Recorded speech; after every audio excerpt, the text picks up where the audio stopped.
Ing kalodhangan menika kula sampun samapta ing gati badhe ambabar cariyos jagating lelembut seratanipun Bapa Nana Warnana kanthi irah-irahan ngancani turu arwah.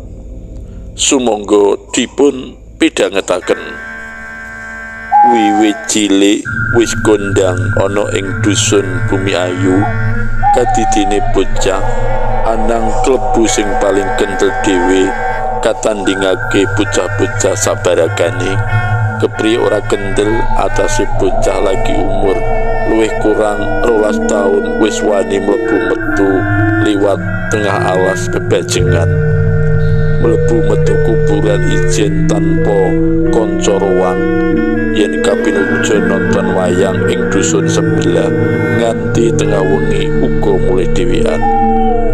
Saka pakulinan golek kayu rencek ing tengah alas lan ngunduh susu manuk ing kuburan wis kaya dadi dolanan.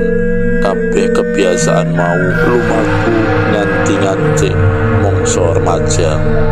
Lan nalika ndungkap SMA dheweke kepeksa kos ing kutha jalaran jarak antaraning sekolahan lan omah adohe ora kurang 30 km. Ajeg mulih suwuran pisan kanggo njaluk jatah sangu lan ragat sekolah marang wong tuane. Rodok rekoso pancen saliyane adoh kanggo tekan ratan gedhe medhok angkutan umum anang kudu nepusi dalan alas lan nyasak kuburan. Witekno pancen mung ana dalan siji-sijine kuwi sing bisa diliwati, ora ana dalan sidatan liyane. Kanggone anang senajan mulih saka kos-kosan wayah tengah wengi ngliwati alas lan kuburan, pikirane ora duwe rasa cirih babar pisan. Nanging yen dheweke ngliwati wit kepuh sing ngisore ana pundung githoke krasa brinding-brinding. Kahanan kuwi ora nganti suwe jalaran enggal dibuang adoh. Kasilep tekad makantar ing dodone amprih enggal lulus anggone luru ilmu lan enggal cekel gawe. Bengi kuwi anang mulih saka kos-kosan jalaran ana kegiatan ekstrakurikuler ing sekolahan. Tekan prapatan bis sing ditumpaki mandeg mudhun jlug saka bis kahanan sakupenge prapatan ora kaya adat saben tukang ojek sing biasane pating sliwer. Bengi kuwi katon sepi nyenyet, suarane asu cukup bengi kuwi mimbuhi swasana medeni. Sawise ngaso sedelo ing prapatan atine nicil ayem ngerti ana tukang ojek lagi ngudhunake penumpang langganane. Jalaran wis langganan ora ana anyang-anyangan tarif regan. Dhewe enggal ngrik-ngrik lungguh ing sadel sepeda motor. Tekan protelon anang mudhun jalaran antarane protelon tumuju omah dalane kebak watu gedhe sehingga mudhokake dheweke mlaku. Mudhun saka boncengan anang kami tenggengen pangane idep-idep kelingan kuburan sing dikondhangake gawat lan sangar banget kuwi. Ora kaya adat saben wengi kuwi dadak dheweke krasa wedi temenan. Wulune pading prinding kamangka dalan kuburan mau kudu diliwati karepen enggal tekan omah. Senajan durung kongsi lingsir wengi nanging kahanan dusun krasa sepi mampring.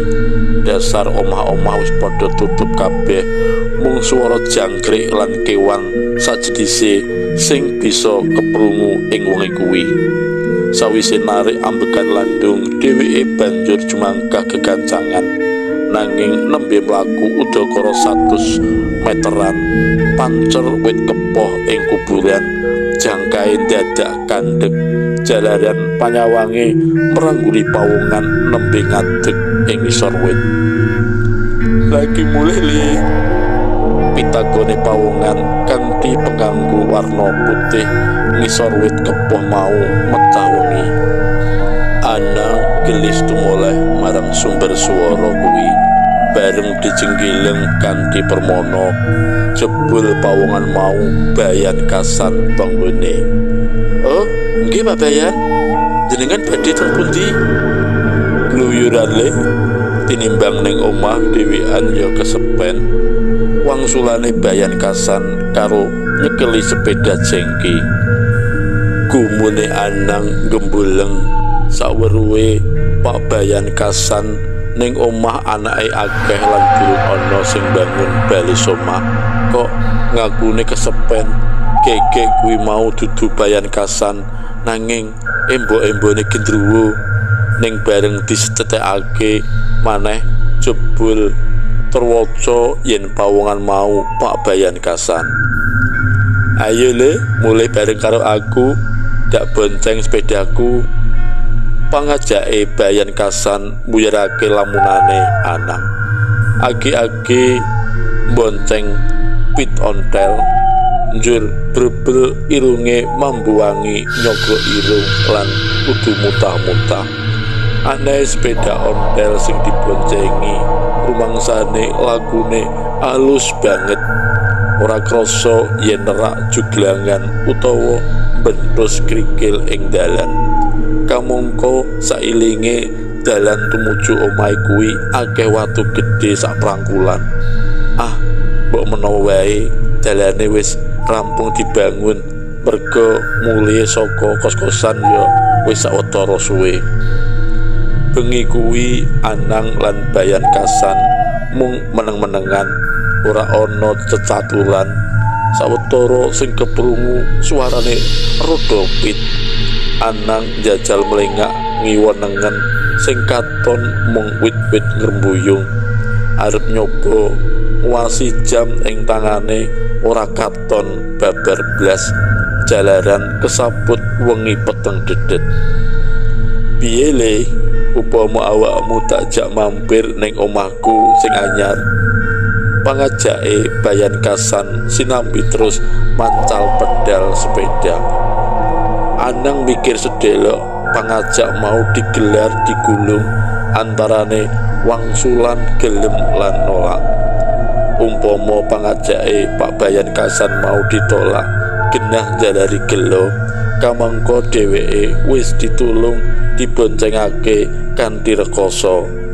Pepuntone pangajake Bayan Kasan diamini senajan ing ati sumlempit sangga rungki. "Nuwun sewu Pak Bayan, kula kok kesupen. Napa jenengan sampun pindah griya nggih?" "Iya le, wis tak panggoni 7 dina 7 bengi iki." "Griya sing saniki tepi napa caket Pak?" "Ya ora pati ada le karo omahku sing lawas." Wangsulane Bayan Kasan sinambi terus mancal pedal pit. Sinambi omong-omong ora krasa Anang kaya ngantuk sak sliran.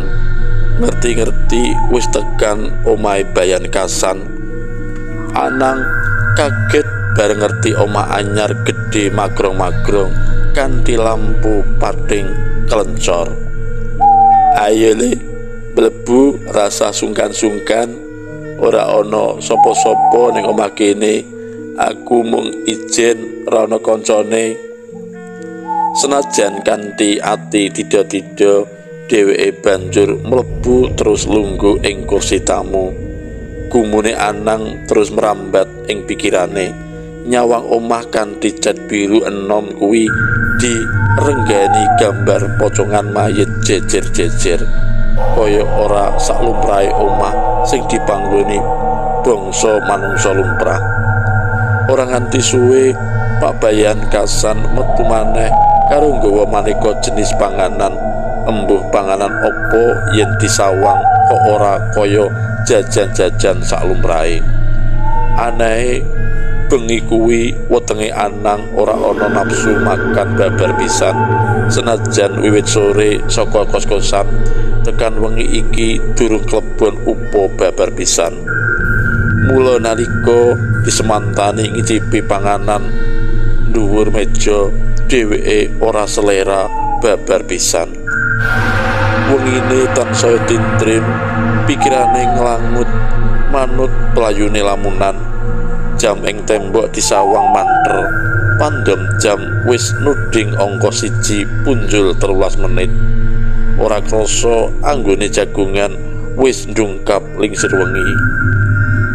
Piye le, upama awakmu turu kene wae, apa maneh iki wis kliwat tengah wengi le? Nggih Pak Bayan, kleresan upami kula wangsul piyambakan nggih ajrih. Tembunge Anang enteng wae anggone mangsuli. Sabanjure dituntun mlebu kamar. Sawise lampu dipateni, wong sakloron enggal ngremake mripat turu angel. Ora kaya biasane, senajan turu ning omahe wong liya, nanging turune Anang bener-bener angel, ora nglilir babar pisan. Lagi tangi nalika awake krasa anget kena sunare srengenge esuk sing nerobos liwat kegodhongan.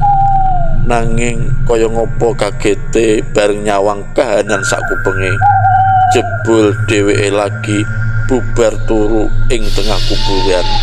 Persis ana sak ngisore wit ringin lan sikil tengen nimpuh ngeloni maisan anyar. Ing dhuwure gundukan lemah kuburan malah isih akeh kembang sing durung garing. Kurawalan gelis melayu sipat kuping nganti niba tangi nyasak-nyasak nyandung pathok kuburan. Tekan omah kanthi ambekan krenggosan, dheweke crita recel marang bapak ibune ngenani kabeh sing dilakoni.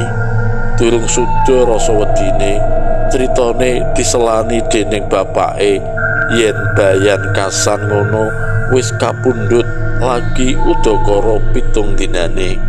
Sedane Pak Bayan Kasan jalaran ketabrak mobil nalika sepedaan arep budal rapat menyang kantor kecamatan.